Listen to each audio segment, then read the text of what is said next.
بروقت مکمل کرنے میں سنجیدہ ہے۔ پاکستان کی سول ایویشن اتھارٹی CAA کے ڈائریکٹر جنرل DG نے ایک مبینہ خط میں کہا ہے کہ اتھارٹی کے جاری کیے گئے کسی بھی پائلٹ کا لائسنس جعلی نہیں ہے۔ اس معاملے کو ذرائع ابلاغ اور سوشل میڈیا پر غلط انداز میں پیش کیا گیا۔ سول ایویشن اتھارٹی کے سیکرٹری اور DG حسن ناصر جامی کا عمان کی ایویشن اتھارٹی کے ڈائریکٹر جنرل مبارک صالح الگیلانی کے نام لکھا گیا ایک خط سامنے آیا ہے، جس میں حسن ناصر جامی کا کہنا ہے کہ سول ایویشن اتھارٹی کے جاری کردہ تمام لائسنس درست ہیں۔ خط میں پاکستان سول ایویشن اتھارٹی کے ہوابازی کے حوالے سے کہا گیا ہے کہ حفاظتی اقدامات کے بارے میں آگاہ کیا گیا ہے۔ پاکستان کے وفاقی وزیر برائے ہوابازی غلام سرور خان کے جون کے آخر میں پارلیمان میں پائلٹس کے جعلی لائسنسوں کے بعد کئی ممالک میں پاکستانی پائلٹس کو پروازیں آپریٹ کرنے سے روک دیا گیا تھا۔ حسن ناصر جامی کے مطابق پاکستان کی ایویشن اتھارٹی میں اصلاحاتی عمل کا سلسلہ جاری ہے۔ مسافروں اور فضائی حفاظتی اقدامات کے لیے چند پائلٹوں کے لائسنسوں کی تصدیق کے لیے نوٹس لیا گیا ہے۔ ان کے بقول فوری طور پر پائلٹوں کے لائسنسوں کی فرانزک اسکروٹنی کی گئی ہے۔ پائلٹس کا کہنا ہے کہ ہمارا موقف درست تھا کہ تحقیقات کے بعد بات کی جاتی۔ PIA پائلٹس ایسوسی ایشن کے سیکرٹری جنرل عمران ناریجو نے وائس آف امریکہ سے بات کرتے ہوئے کہا کہ اپوزیشن وزیر کے غیر ذمہ دارانہ بیان نے ایئر لائن کو خطرے میں ڈال دیا اور اس کے اعتبار پر سوال اٹھائے گئے۔ پائلٹ ایسوسی ایشن نے مطالبہ کیا کہ وزیر غلام سرور خان کو استعفی دے دینا چاہیے، جنہوں نے پارلیمنٹ میں ایسا غیر ذمہ دارانہ بیان دیا۔ سپریم کورٹ میں سینئر صحافی مطیع اللہ جان کے خلاف توہین عدالت کے از خود نوٹس کیس کی سماعت کے بعد انہیں نوٹس جاری کر دیا گیا ہے۔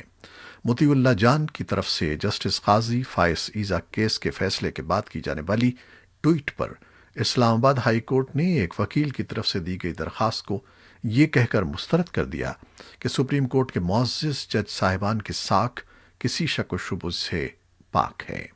سوشل میڈیا پیغامات پر توہین عدالت کی کارروائی ہوئی تو درخواستوں کا سیلاب آ جائے گا۔ سوشل میڈیا پر مطیع اللہ جان کے حق اور مخالفت میں ٹویٹس دیکھنے میں آ رہے ہیں۔ ملک کے سب سے بڑے شہر کراچی میں گرمی کے موسم میں لوڈ شیڈنگ کے بڑھتے ہوئے دورانیے نے شہریوں کو شدید مشکلات سے دوچار کر دیا ہے۔ شہر کو بجلی فراہم کرنے والے ادارے کے الیکٹرک نے اعتراف اور افسوس کا اظہار کرتے ہوئے کہا ہے کہ شہر میں لوڈ شیڈنگ جاری ہے، جس کی وجہ طلب میں اضافہ ہے، جس سے آئندہ چند سالوں میں مختلف منصوبوں پر عمل کر کے پورا کیا جا سکے گا۔ ادھر دوسری جانب وفاقی کابینہ کراچی میں بجلی کی قیمتوں میں اضافہ کرنے یا نہ کرنے کا فیصلہ آج توانائی کمیٹی کے اجلاس میں کرے گی۔ امریکی محکمہ خارجہ نے ایک بیان میں کہا ہے کہ امریکہ نے 1 جولائی سن 2020 کو بچوں کے بین الاقوامی اغوا کے شہری پہلوؤں سے متعلق 1980 کے ہیگ کنونشن میں پاکستان کی شمولیت کو تسلیم کر لیا ہے۔ اس معاہدے پر 1 اکتوبر سے عمل شروع ہوگا۔ بیان کے مطابق دونوں ملکوں کے درمیان بچوں کی تحویل کے مقدمات کا فیصلہ بین الاقوامی تسلیم شدہ قانونی طریقہ کار کے مطابق کیا جائے گا۔ اس معاہدے سے امریکہ اور پاکستان کی شراکت کے ایک نئے روشن باب کا اضافہ ہوگا اور دونوں ملک بچوں کے تحفظ کے لیے اپنی مشترکہ ذمہ داریاں انجام دیں گے۔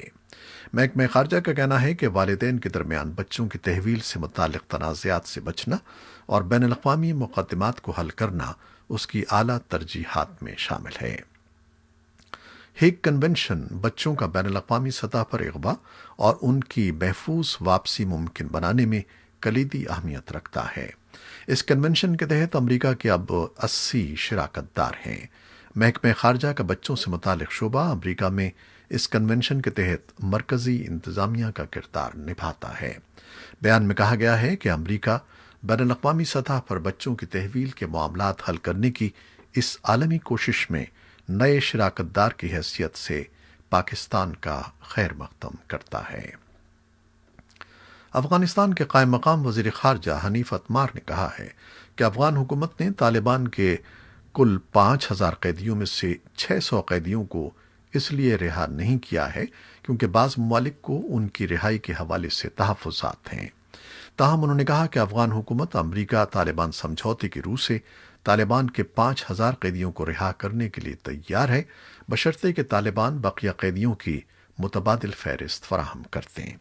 انہوں نے ایک نیوز کانفرنس کے دوران کہا کہ دنیا کے متعدد ممالک افغانستان پر دباؤ ڈال رہے ہیں کہ مذکورہ 600 طالبان قیدیوں میں سے کچھ کو رہا نہ کیا جائے، کیونکہ ان قیدیوں نے ان ممالک کے شہریوں کو قتل کیا تھا۔ طالبان کا اصرار ہے کہ معاہدے کے تحت تمام کے تمام 5,000 قیدیوں کو رہا کیا جائے۔ حنیف اتمار نے مزید کہا کہ دنیا کے درجن بھر ممالک نے انٹرا افغان مذاکرات کی میزبانی کی پیشکش کی ہے، تاہم انہوں نے کہا کہ ابتدائی اجلاس قطر میں ہوگا۔ چین کے ساتھ کشیدگی کے باوجود امریکہ نے کورونا وائرس کے باعث وطن واپس بلائے گئے مزید 100 سفارتکاروں اور ان کے اہل خانہ کو دوبارہ چین بھیج دیا ہے۔